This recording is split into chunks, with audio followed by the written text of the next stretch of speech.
I'd like to speak about different types of apologies. I'd like to start with the least healthy type of apology. This type actually happened a lot in my family of origin, with my parents, certainly went into my 20s, and I've seen it a lot with other people.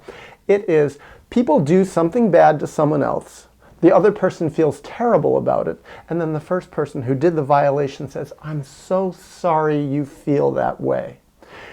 They don't actually say, "I'm sorry that I caused you to feel that way. I'm so sorry I did this behavior that caused you to feel that way." In fact, what they're really saying is, my behavior that I did to you was perfectly fine. I'm just sorry that you feel bad. That was very familiar to me from my childhood, such that now as an adult, I'm very sensitive when people do that to me, and I hear it quite a bit. Another thing is, I heard a friend describe to me what that kind of fake apology really means. What it really means when they do that is they're saying, "I'm sorry that you're so weak that you can't handle me violating you. I'm sorry that you're so weak and that you're so pathetic that you have those feelings around it." Really what it is it's a double-edged sword. First they violate you, and then they stick it in you again with this fake apology. And then there's the next level up toward healthiness in apologies. It's still a very sick type of apology, and here it is. It's when people do something bad to you, and they acknowledge that they've done something bad to you, and they say, "I'm sorry that I did X, Y, Z. I'm sorry I violated you in this way." For instance, a good example is my dad hitting me or dragging me outside for no reason and locking me outside when I hadn't really done anything bad. He would cry and say, "I'm so sorry I did that to you, Daniel." But then, actually, he did it again, and he would do it again. So what this type of apology is an apology that acknowledges the bad behavior, but actually has no deeper intention of changing the bad behavior.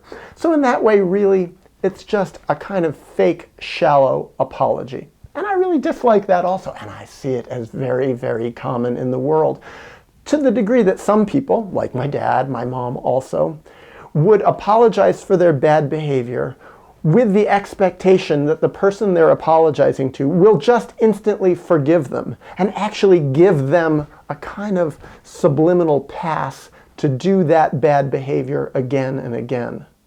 And actually this brings me to one other type of apology that's kind of related to the second type, and that is, I heard one of my relatives who would do this not infrequently. She would say, "Listen, I'm so sorry, so I would like to apologize for my bad behavior in the future because I'm pretty sure I'm going to keep doing this bad behavior, so I would just like you to accept my apology now," almost like a future kind of IOU. And it was like, wait a second, how in the world can I forgive you and accept your apology for something that not only have you not done yet, but it sounds like you feel perfectly comfortable committing to do again? It's like a very curious kind of apology.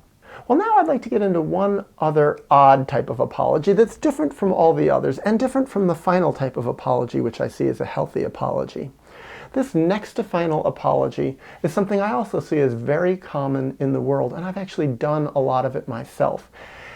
And that is when people apologize and they actually haven't done anything wrong. They go around as a form of interactional bonding, I think, by saying, "I'm sorry for X, Y, Z," when actually they haven't done anything that is unhealthy.